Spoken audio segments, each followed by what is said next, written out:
Good afternoon and welcome to NCIA's Industry Essentials Educational Webinars. My name is Brian Gilbert, the Deputy Director of Events here at NCIA. And as always, I'm very excited to welcome all of our valued members and supporters to another edition of our ongoing NCIA Committee Insight Series, today being presented by NCIA's Cannabis Cultivation Committee. In today's program entitled NCIA Committee Insights, Third-Party Certifications, we have a number of experts from NCIA's Cannabis Cultivation Committee who will make an in-depth examination of a number of cannabis-related and cannabis-specific third-party certifications while exploring their associated benefits. After we do an overview, we're going to turn it over to a discussion amongst the panel themselves. So let's not waste any more time. To kick things off, I'd like to welcome our moderator for today's session to the virtual stage, Andrew Wood, the account manager at ASI. Welcome to the virtual stage in our Industry Essentials Educational Webinars, Andrew. You can kick it off and introduce our packed panel of certification experts from here. All right, perfect. Thank you very much for the introduction, and it's a pleasure to speak today. The first thing that I want to go over is a summary of today's presentation. I know Brian just did that, but hey, let's do it again. And then from there, we'll do an introduction of everybody on the panel. So today in this webinar, what we are going to do is we're going to explore certain certification types along with their associated benefits. These certifications include product safety and quality certifications. Under this, we have cGMP, cGAP, CSQ, and organic. And then we're going to transition into sustainability. So this is going to include the carbon conscious certification, Sun+Earth Certified, and we'll throw in a few extra details. Now, as stated, this is going to be split into two different sections. Number one, I'm going to give you a brief overview of these certifications along with some details. That way we can get things rolling for the Q&A session. Once I'm done with that, we're going to transition right into that Q&A session and we'll get a lot of your questions answered. So let's go on to the introduction with the panel. So as stated, I'm Andrew Wood and I work for ASI LLC. We are a third-party certification company, and we joined the cannabis industry about 4 or 5 years ago. You know, it's been great ever since, and we first started off doing GMP audits, and then we introduced CSQ audits as part of one of the services we offer as well, which we're very excited to talk about all of that. Next, I want to pass it over to Kara, so Kara can quickly introduce herself. Thank you, Andrew. Hi, everyone. It's a pleasure to be here chatting with you today. My name is Kara Lavaux, and I am a cannabis compliance consultant with Allay Consulting. I'm located here in Colorado, in Denver, actually, but we also have an office in Oregon. Prior to becoming a consultant, I was a career regulator in the areas of food safety and cannabis regulation here in Colorado. I've always worked for health departments. And that's how I know my 3 colleagues at Allay Consulting, because we were all former regulators. So now together, the 4 of us at Allay, we have over 30 years of hands-on regulatory experience that we now use to assist our cannabis clients with compliance. So Allay provides any sort of compliance needs that your business might have, whether that's help with regulatory compliance or help with voluntary internal compliance systems, such as what we're talking about today. So for companies that have certification goals, Allay's part in that process is that we conduct your initial gap analysis, and we also take a look at where your facility is and where your quality management system is to see where the gaps are.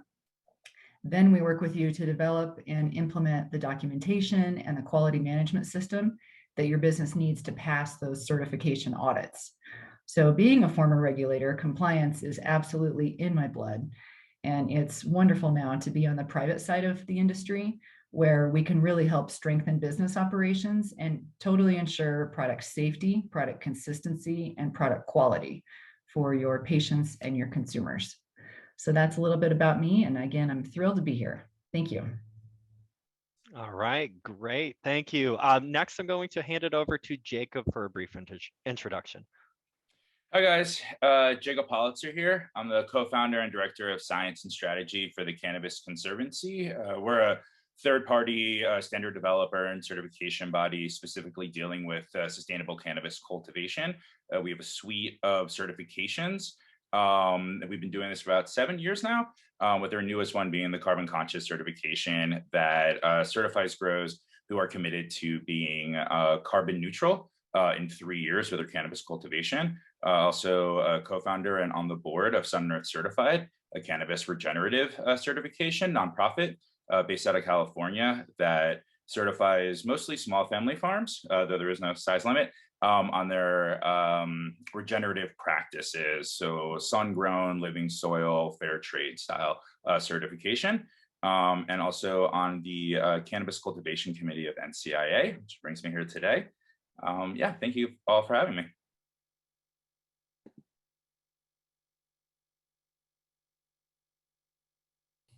Nope, you're muted, Andrew. Great introduction, Jacob. Next, I'm going to pass it over to Chrystal. Hi, can you guys hear me? Yes. Okay, you want me to start my video? Here we go. Hi, I'm Chrystal Ortiz, and I am the founder and CEO of Urban Market Dispensary, a terroir-focused, sun-grown kind of focused experiential marketplace located in the heart of Humboldt County, California. And I also am a cultivator and have followed relatively along with Jacob's sustainability certifications as they've gone along. I've participated in the Cannabis Conservancy, and more recently, I serve on the board of the Sun+Earth Certified board, which is exciting. And I educate consumers about the value of standards and what that means to them. Excellent. Next, I'm going to pass it off to Tyler so he can wrap up our introductions. Hey guys, my name is Tyler Williams. I'm the founder and chief technical officer of CSQ. CSQ is a standard developer for the cannabis industry. We don't actually perform the audits. We actually license the use of our standard to accredited certification bodies. Additionally, I've been part of the policy council for the NCIA, the Cannabis Manufacturing Committee. I'm also involved in several other industry organizations such as the Cannabis Business Association of Illinois, the National Industrial Hemp Council, as well as the Florida Hemp Council. I also work with regulators to help develop standards and requirements for newly enacted states or states that are just trying to improve their requirements. Additionally, in 2019, I started a nonprofit called Show Me Food Safety, which is basically we help small mom and pop food manufacturers and farmers get on the local shelves of their grocery stores. So that's one of my background is mainly in food safety, but I've also an auditor for dietary supplements. And then recently in the past 4 years now, I guess I've been in the cannabis space. So really excited to be here today. All right, excellent. Thank you very much, Tyler. And that wraps up our introductions. So now let's get into that brief overview. I'm sure some of you are wondering, what is a third-party certification? Well, a third-party certification is a systematic, independent, and documented activity in which objective evidence is gathered and assessed to determine if a cannabis or hemp safety system is appropriate and effective. So the bottom line, it's just ensuring that you're producing a safe product and you have safe practices. Cannabis and hemp safety audits also provide evidence that the product is grown, manufactured, distributed, and packaged in a safe environment and helps determine if hazards are properly identified and controlled. So if you have potential hazards, how do you control them, and show us the evidence on that? So that's a brief, overview of what a third-party certification is. You may be asking now, why is it important? Once regulations are in place, cannabis growers and manufacturers will need to follow similar requirements of the food or dietary supplement industry. Now, a lot of that is somewhat unknown. We don't know which direction the FDA is going, but it's good to be prepared for these things. There is also a suspected demand increase for third-party auditing, like that of the food or dietary supplement industry. So if you make a protein powder and you want to get it on the shelves of GNC, you most likely need an audit. So we're expecting similar things to happen to the cannabis industry for consumer safety, and it really does help with supplier approval programs as well. Also, it's going to help with your recall prevention and the product safety of the end consumer. Now, recall prevention is actually a great thing because this could help with insurance as well, lower your insurance costs and so on. Also, with the sustainability audits, I want to toss this in there. That is a great thing to do because you're demonstrating to the end consumer that you're producing this cannabis in a safe method. You're not, say, wasting a bunch of energy that's unnecessary and so on. So we want to definitely cover those as well because those are great certifications.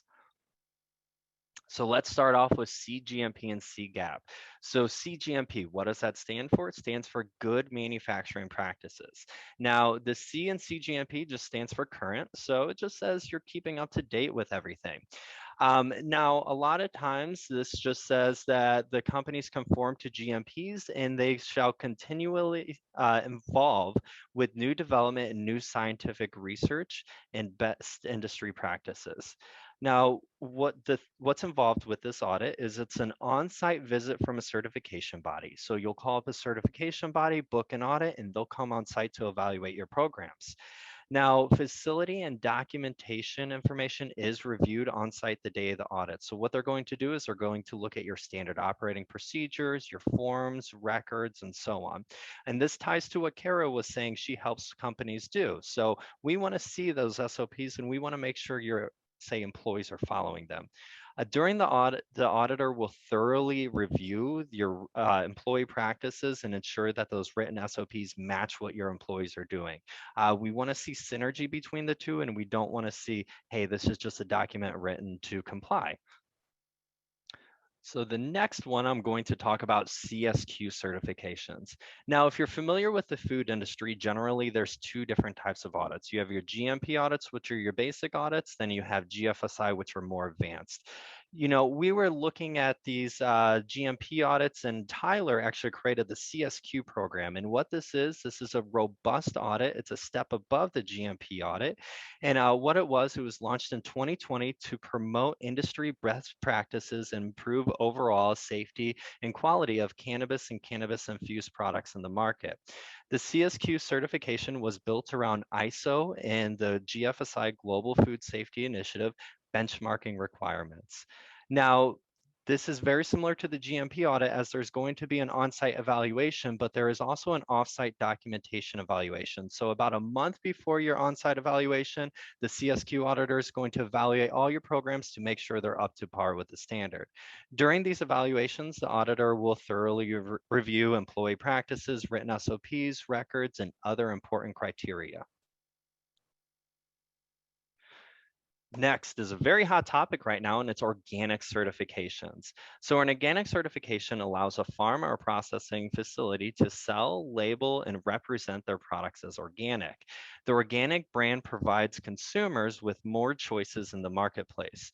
The USDA is only currently allowing those hemp companies to be certified at this time. That being said, there is an organic certification coming out in California that is going to apply to the cannabis industry. So once we get to the QA session, we're going to touch on that because that's a hot topic right now. Now, the things that are involved with this is you must submit the application packet and fees to your certifying company. The certifying body reviews the application packet and conducts an on-site inspection. And the certifying body will review the application practice. Oh, that's the same bullet point. We'll skip past that one. Sorry about that, guys. So now we're going to get into those sustainable cultivation certifications. So these are really cool because this is something we don't really see in the food industry, and it's very relevant to the cannabis industry. So sustainability certifications assess and verify a cultivator's resource use and environmental impact while promoting a culture of transparency and accountability.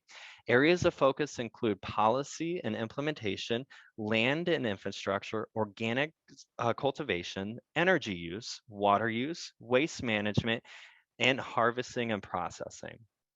Now, the things that are involved with this certification is an application is submitted along with verifying documents, policy document resource usage reviewed by the auditor along with an on-site or virtual assessment, and the certification body follows up with corrective actions, and/or awards a certificate.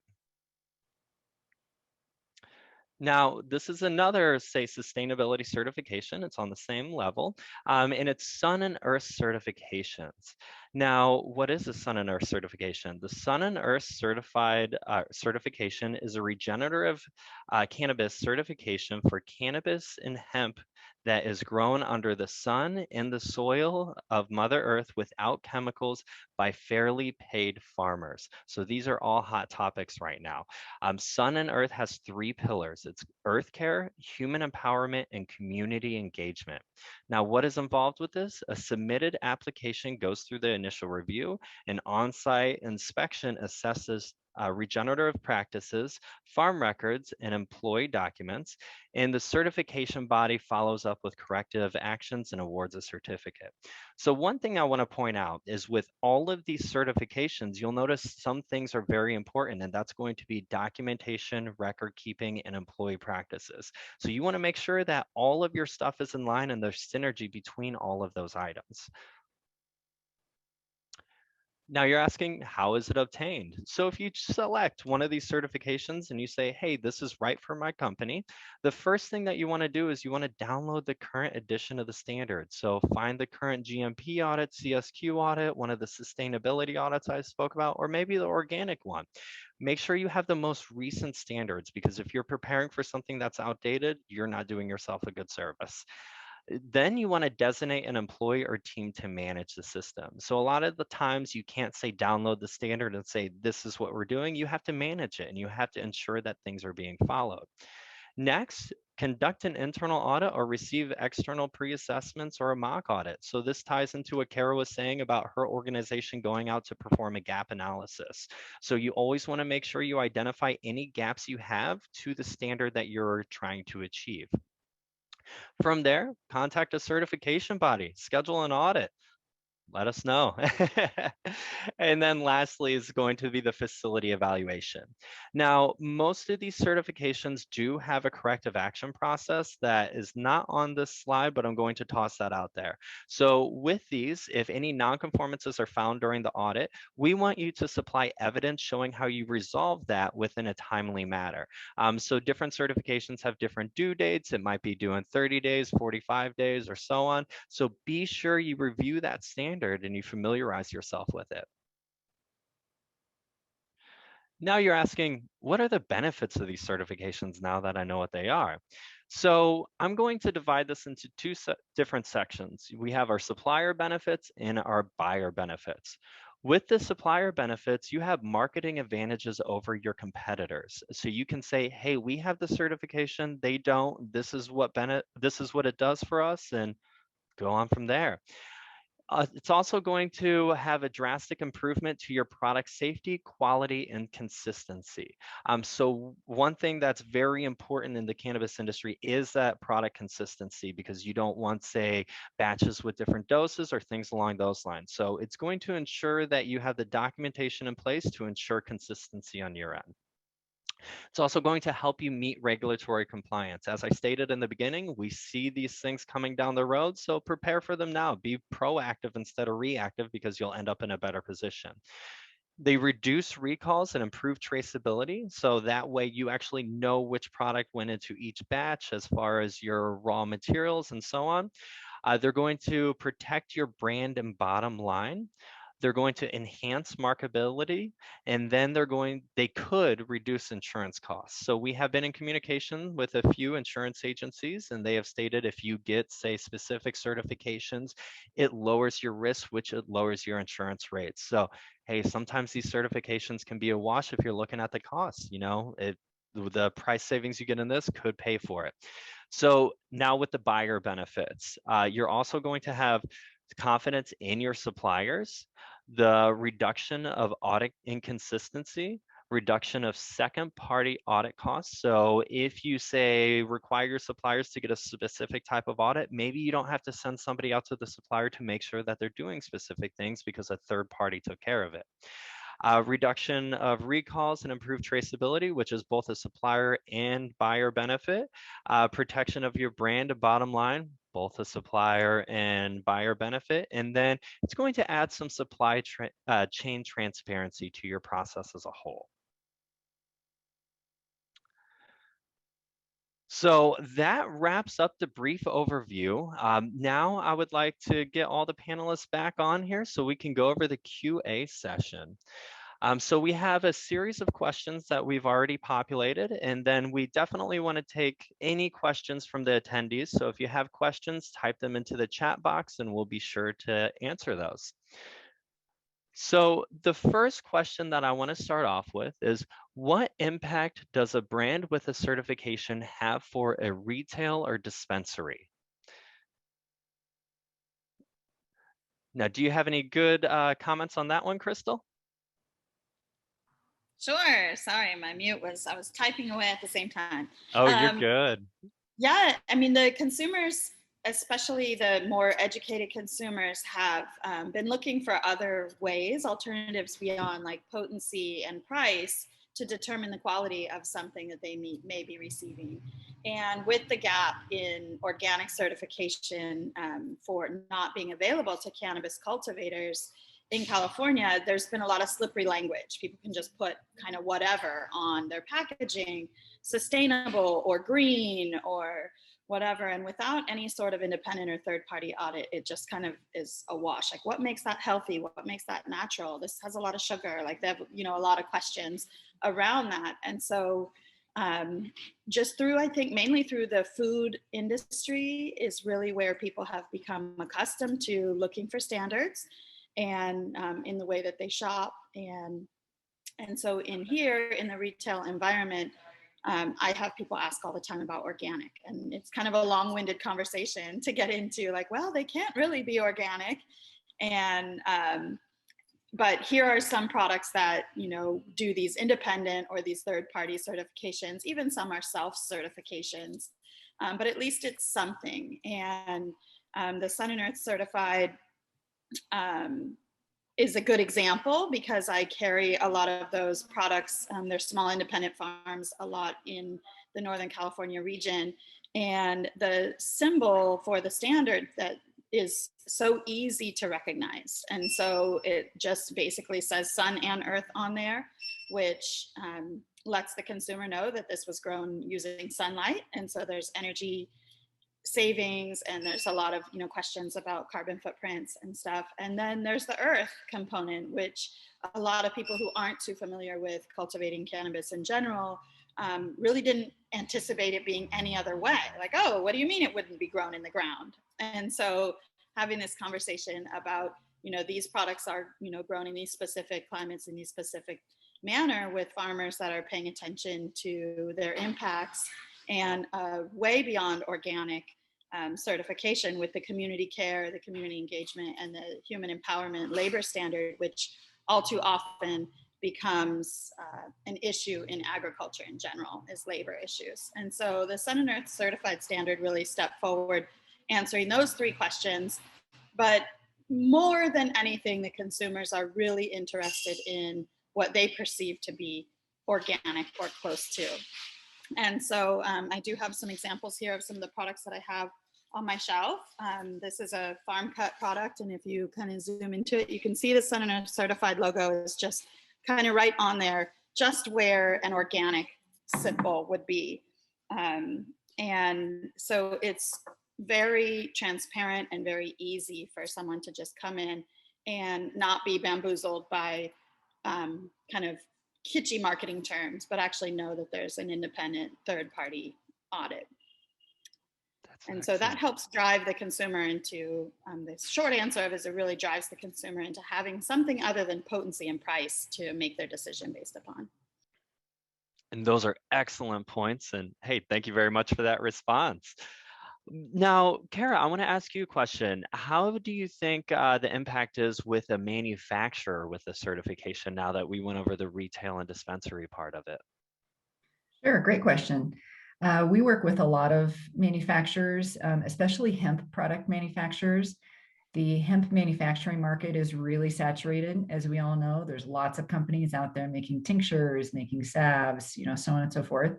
So this is one way to set your company apart and to really raise the bar. So, the regulation in hemp still is a little bit gray. And so this is a nice way to kind of showcase that, hey, my business has done the really heavy lift work of getting a GMP certification or an organic certification or what ISO, whatever it is that you want for your business. But it kind of depends on what your business's goals are. But if you're interested in scaling up, this is a good way to scale up because it makes your business much more, it just opens the market for your business. So then you're able to sell your products to bigger companies. You're able to get through their approved supplier program easier because they can vet you so much easier. If you can just show them that GMP certification, that gives them the confidence and the assurance that that all of your business operations run through that system. So they know that they are going to get consistent and safe products from you. So it really just helps you expand your market, and it helps people have trust and faith in your products. That would be my main point. Excellent. Great points. I might need to get an audit myself. I'm sold. So we talked about the impact for the retail dispensary, the manufacturer. What about the farm, Jacob? Tell us what kind of impact both of these audit types have on a farm itself. Yeah, so I think from as a farmer, it does provide kind of structured oversight to be able to really assess all of the farm's processes. I think also, getting a third-party certification, avoids greenwashing, allows you to make, verified claims. And what we're really seeing, sustainability these days is kind of marketing. And so it really does bridge that gap. So it like outlines and allows in a structured way to tell the story of the farm. A lot of what we do is really just linking the consumer, the patient with the farmer. There is a very big, I think, demand and opportunity. People do want to know what's in their cannabis, and we are kind of facilitating that bridge. It also reduces overhead. I mean, sustainability is efficient resource use, so there is, it will essentially allow you for a variety of different ways to, decrease your bottom line, and then also it allows you to identify values aligned partners. I think it also promotes kind of consumer and employee loyalty. Especially millennials want to work with a values aligned company, and so do consumers, I think. And then I would say also it kind of gives you that kind of top shelf status. Might not necessarily translate to a higher premium price in the market, but your product will move. You are going to differentiate yourself in the marketplace from your competitors. All right, perfect. So we discussed the impact on, say, retail manufacturers and the farms. Are there any other comments that people would like to add to, say, the impact? All right, let's go over to the next question then. So the next question is, what are the recommended steps for a higher level certification? Now, I want to break this into, say, the product safety and quality and then the sustainability. So to kick off the product safety and quality, I want to hand it over to Tyler. Tyler, what are the recommended steps for a higher level certification? Yeah, so well, there's kind of two paths that you have to look at. And so the path is, those kind of big MSOs who have unlimited resources, and then those smaller to medium-sized companies that might not have those resources available to them. Kind of changes how fast you can get certified. And so with that being said, some of these people that have a lot of resources, for example, if you're getting a certification like CSQ, which is robust, you can get that in 3 to 6 months, working with a consultant or having this staff available to build out all the policies and procedures needed to get certified. However, for most companies, they don't have that luxury. So a lot of times it's one person, or they might be using one internal person with the help of a consulting group to kind of get them through certification. And so for those people, it's typically better to kind of take what I call a tiered approach to certification. So starting off with one of those lower levels like GMP or GAP, which is good manufacturing practices or good agricultural practices, and then kind of working your way up to CSQ. Additionally, with that tiered approach, kind of, looking at the audit standards, no matter what standard you're getting to as a whole, looks very intimidating. When you start building your program, you kind of start need to do it in sections. And so kind of like with that tiered approach, you can take a tiered approach to whatever standard you're getting certified. So think of, if your tiered approach is to go cGMP and then CSQ, then maybe your first kind of tiered approach is going, okay, well, let's start with HACCP. Let's start with the traditional GMPs that are in CFR 117 or 111, depending if you're doing food and beverage or dietary supplements. And then doing the same thing once you get to that level of CSQ. Perfect. That was an excellent description. Now let's talk about the higher level certifications for sustainability. Jacob, can you explain the differences on the two certifications I went over and what the path to the higher certification is? Yeah, so I'd say there's there's a suite of different sustainability cannabis sustainable cultivation certifications out there. I would say the basis for all of them is organics. So that's looking into the amendments that you're using, your IPM strategy. So that's kind of the basis. And then as you get further along, with the Cannabis Conservancy, we have a clean and then an efficient and then an eco. And then I would say kind of the top bar is the Sun+Earth Certified, which is regenerative, which looks at all of your practices, companion planting, cover cropping, all of that. But I'd say to get to the higher levels, you want to start with your certification, or sorry, with like your amendments, and record keeping is really important. And then I always like to look at it as like sustainability is a journey. It's not necessarily a goal. And so most certifications have different levels or different tiers that you can get. And you're just trying to show progressive improvement. And so you would start off with your cultivation practices, your policies, and then as you implement them, I would say kind of the basis is wanting to measure and monitor what your energy, water, and waste baselines are. So you can, there's no judgments there, but you need to know where you're starting from in order to know if things are being successful and if you're improving. That's really what we want to do with like the Cannabis Conservancy is showing the effort, and intention does matter. You don't have to be perfect all the time, but you need to show what you're doing and where you're going and learning from your mistakes, and continuing on there. But, what we try to do, and I think most certifications try to do, is, meet growers where they are, bring them into the system, and then help guide them to their, sustainability goals. Perfect. So the next question I'm going to ask is actually the correlation between certifications. And since you're speaking about the sustainability certifications right now, Jacob, can you go over a brief correlation between the different certifications and the tiered approach that you have? Just if there's synergy between them all, if one is going to be the groundwork for another? Yeah, I mean, that is the idea, I think, between especially cultivation certifications, is, we like to think about it as like co-opetition, with the other cultivation certifications out there. I mean, there's us, there's Certified Kind, EnviroCan, is that there is a basis. I mean, we all are basing ours off of internationally aligned certifications that are out there and then adapting them to certification. And so I'd say for the most part, ideally, there is that baseline on organic cultivation, energy, water, and waste, at least measuring, monitoring, and improvement. And then there's like differentiations, I think, based off of that. But I think there is hopefully an alignment between the main certification bodies. And they all go through, we went through with both Sun+Earth and Cannabis Conservancy with kind of like an ISO 17065, like stakeholder engagement process on how we develop these standards to make sure that they are, that there's integrity behind them, they're adaptable, adoptable, and that they lead to ultimately the outcomes with the improvement of environmental impacts. Perfect. All right, so now, Kara, I want to ask you a question. What is the correlation between cGMP, GAP audits, and organic certifications? Great question. So GMP and GAP have very similar principles, and a lot of the SOPs and the documentation that you need overlap for that.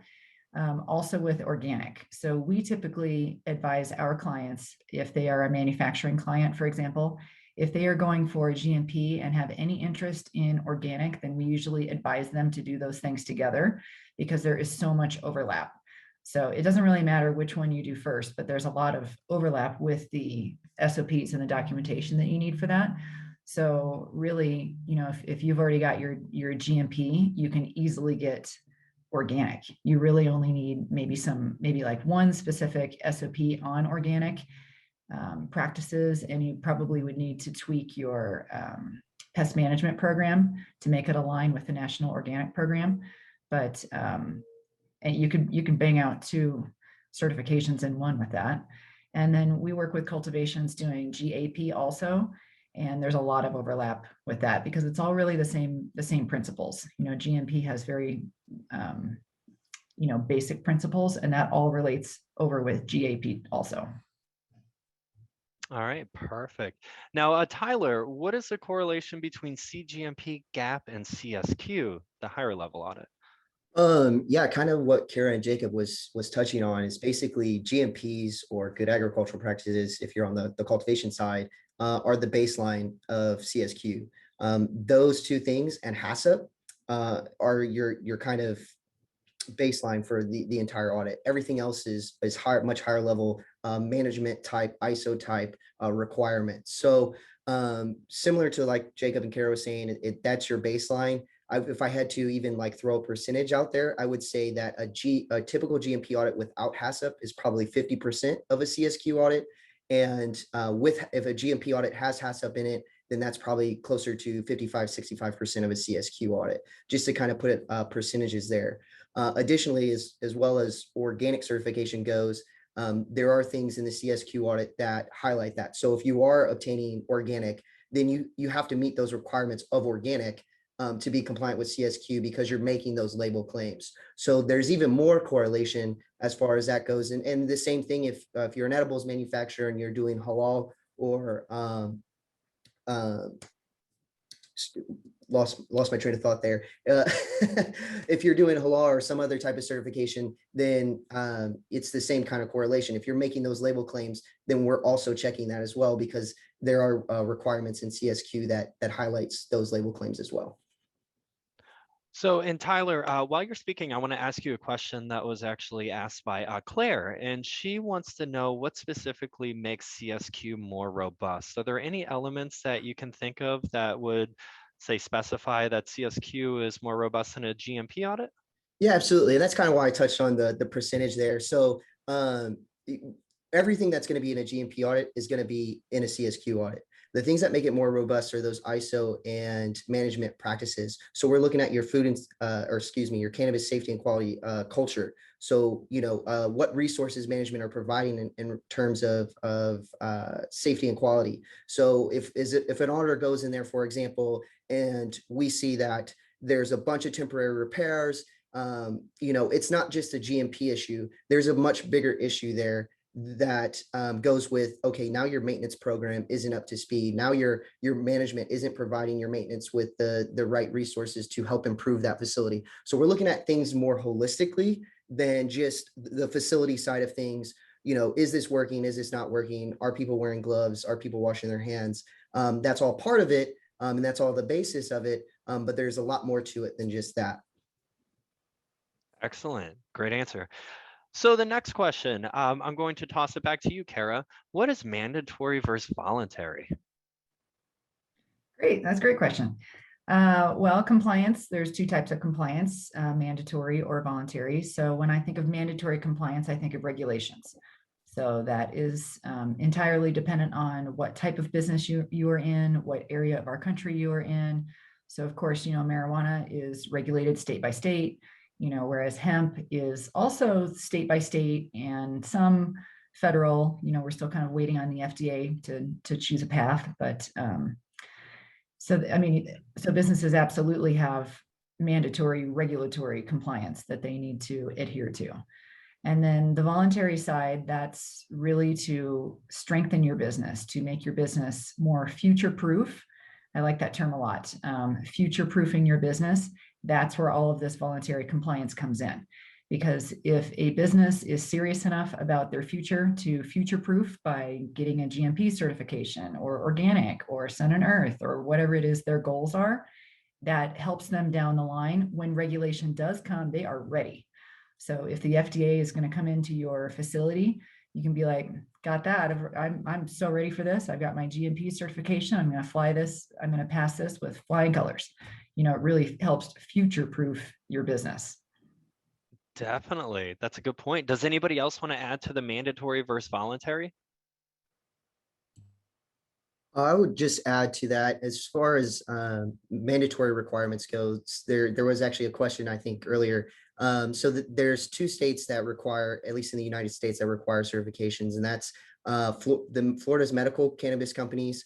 They require a certificate to that's it's worded very weirdly, but basically they need a GMP to food processing or a GFSI benchmarked audit. In New York, for hemp facilities, they need either an audit that is compliant to CFR 117 for food and beverage, or an audit that is compliant to CFR 111, which is for dietary supplements. So that's a perfect example of mandatory here in the United States. And then like Kara was saying with the voluntary, those are just to make sure that your company's getting the best practices, whether it's for marketing reasons, whether it's for your own internal purposes, maybe validating your company's practices, or you're trying to sell to a specific retailer. Okay. I would just add in, like, especially with like sustainable cultivation. I mean, like, our goal in all of this is to make the cannabis industry a global leader in sustainability. And I think that, by creating and moving the industry towards that, ideally the, initial sustainability practices will become the norm. And I think they will start to become, mandatory, ideally. But I think so, being future proof, like what Kara said, but also think going through these certifications, especially voluntary, shows a willingness of being a good actor, being a company doing good, within your own company, but also to regulators. And I think it also, helps with all of the mandatory compliance audits that happen, that go through it. It kind of shows that, you are sincere about, how you're operating your company, and you're taking these, the next step, the extra mile in doing all this. And I think it helps with all of the regulators. I'm sure Kara could speak to that a little bit more as being a regulator. But in my experience, it really does help to strengthen those bonds and take some of the stress off of all of these, annual audits. Mm-hmm. Yeah, and I will add on to that. I'm actually a big fan of the states that have said that, yes, you need a GMP certification, because it does make the lives of the regulators a lot easier, and it strengthens that entire market in that area. So being a regulator in Colorado when marijuana first hit, that was something's going on my computer. Okay. Being in Colorado when marijuana first hit, that was stressful, because no regulator knew how to regulate this market at all. So we were tasked with a very difficult task. So for some of these states to say, you know what, folks, you guys need a GMP certification, that just makes that strengthens all of New York's manufacturing now. And it makes regulators' lives easier, because they don't have to come up to speed with the entire cannabis industry as much. They can just rely on each of those companies doing the heavy lift of obtaining that certification, which is hard to do. So then the regulation community knows, okay, we've got a strong market here, and we're not going to have recalls. We're not going to have problems, because all of these companies have done all of this hard work to get these certifications. And I'll just add to what Kara is saying. As far as regulators, that means if they're going out and performing these audits or inspections on facilities themselves, they have to stay up to date with all that information. As standard developers, it's our job. No matter what the standard is, we're keeping up to date with the new technology, the new requirements, new testing requirements, whatever's coming out in the industry. We're trying to stay in front of that, because we want that in our standard. So once again, it kind of takes that pressure off of the regulators by saying, look, this is a way for you to have an ever updating regulation, essentially, because it's just going to be whatever is going on in the industry that is relevant to that standard. Perfect. So I actually want to go back to Chrystal for a quick question. In the beginning, what we spoke about was an impact that brands have that obtain certifications to the retailer dispensary level. We then spoke about higher level certifications.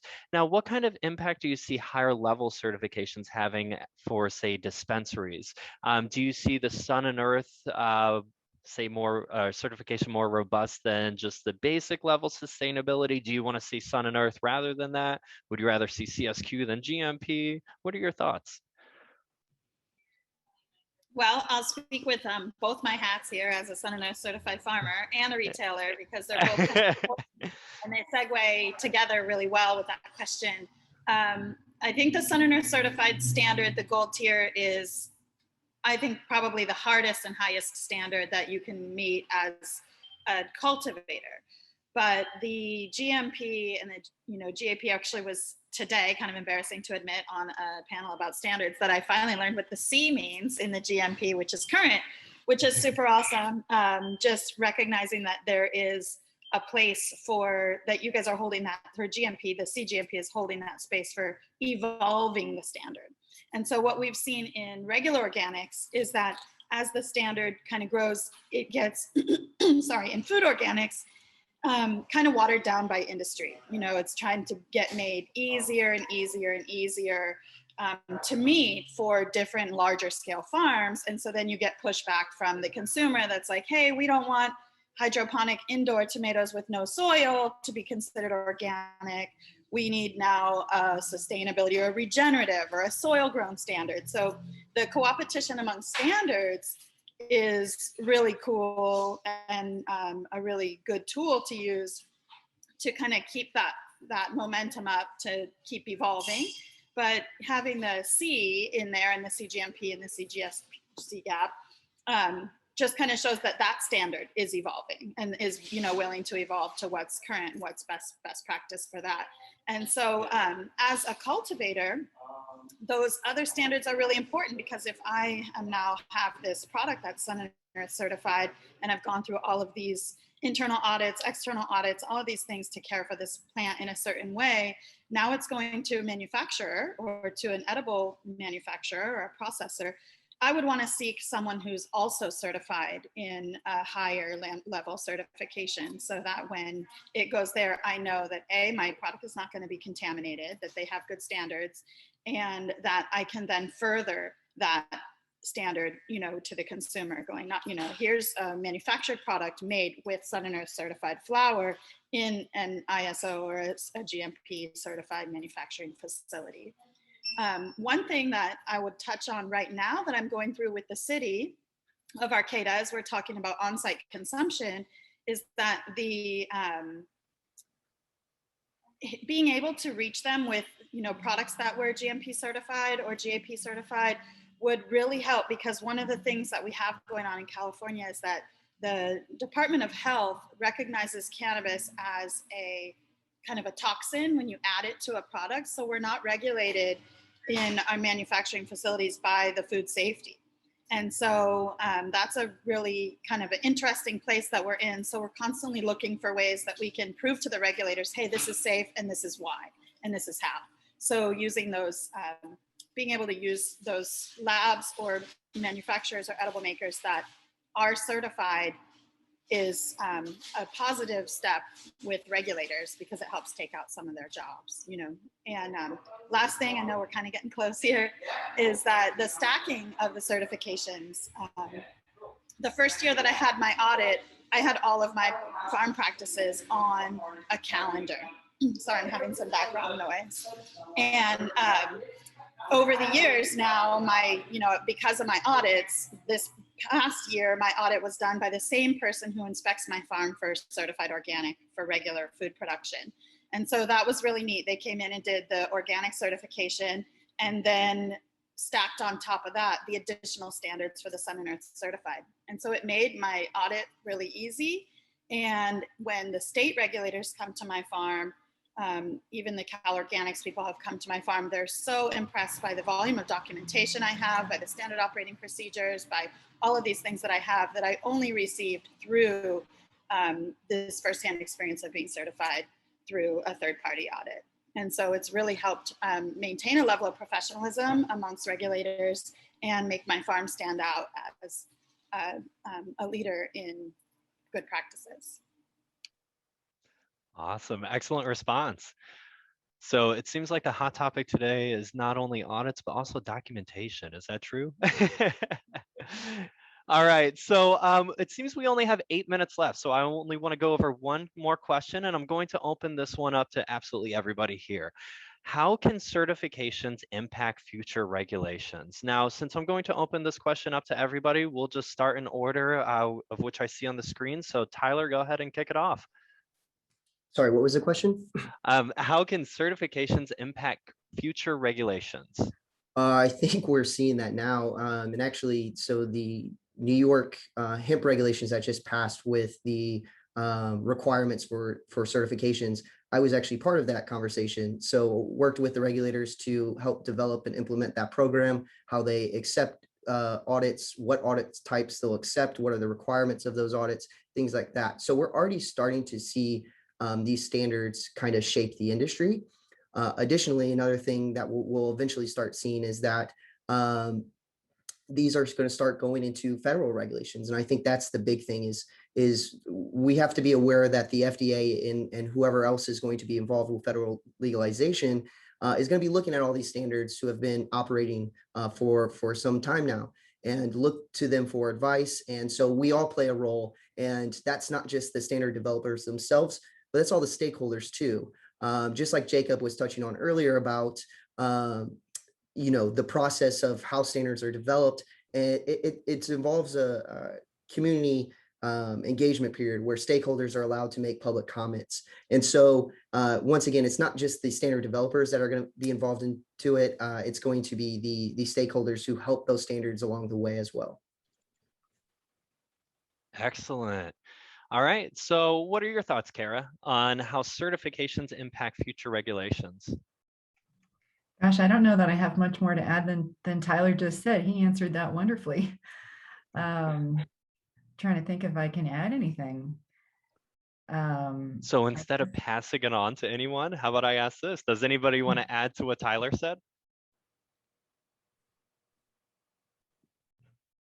I would just say, like, from a sustainability cultivation perspective, what we're seeing now, especially in Colorado, where the carbon emissions of indoor cultivation, is becoming definitely a big concern, or I think it's a wildly important goal of the Colorado state government is, we're hoping that these sustainability standards are now opening up the door and making it easier for greenhouse and outdoor growers to be able to get permits, to be able to change some regulations. So ideally, I think that by going through these sustainability certifications, especially with the measuring and monitoring of baseline metrics, is proving the case for why some of these regulations need to change. And the MED in Colorado just changed some of the regulations dealing around waste stream, having to grind up cannabis waste to render it unrecognizable and useless. I don't think those are the exact terms, but now they've just changed those laws to allow for easier on-site composting because they realize the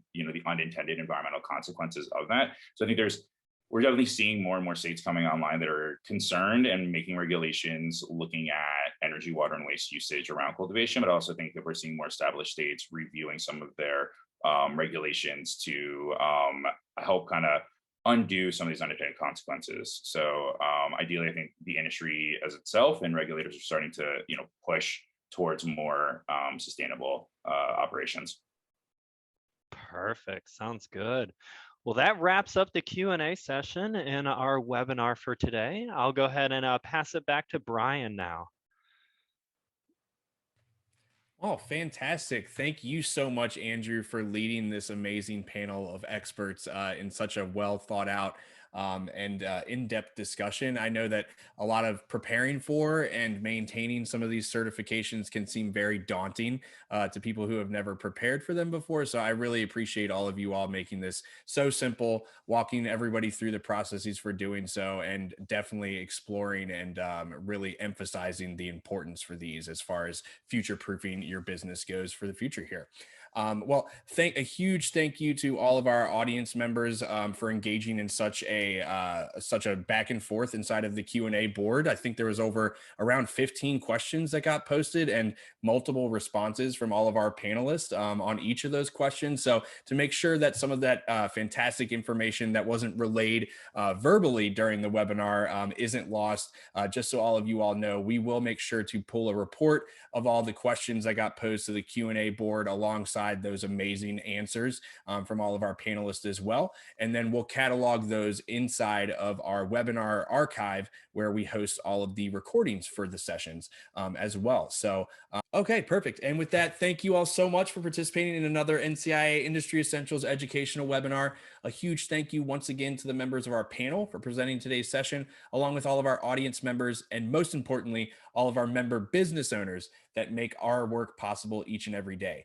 I know that future proofing got mentioned a number of times during today's program. So for all of you all that might not be aware, do note that we have a future proofing specific program taking place later this month or later next month entitled Future Proofing Cannabis Manufacturing Processes from Sustainability to Acquisition. That's taking place alongside another program earlier in the afternoon on June 9th. Both of those are on June 9th, 1 p.m. and 3 p.m. Eastern. You can head to thecannabisindustry.org following today's program to sign up and secure your free pass for those sessions. Additionally, after we close the meeting room, you'll all be redirected to a short 5-question attendee survey. Please do respond to that, as it'll grant you immediate access to all of our presentation files. And then, as I mentioned earlier, do note that we'll carry on today's conversation exclusively with NCIA members inside of our members-only community platform, NCIA Connect, later this week. All right. And as always, we'll leave you all with this end of event credit sequence, highlighting all of the 40+ member businesses that make up this term of the Cannabis Cultivation Committee here at NCIA, as well as all those that participated in today's session, alongside some lo-fi audio stylings from yours truly. If you don't see your company included, that means you need to head to thecannabisindustry.org/join following today's session to join the movement for a responsible and equitable cannabis industry. Enjoy, and we'll see you all hopefully again next week for another NCIA Industry Essentials educational webinar. Have a great week, and we'll see you all then.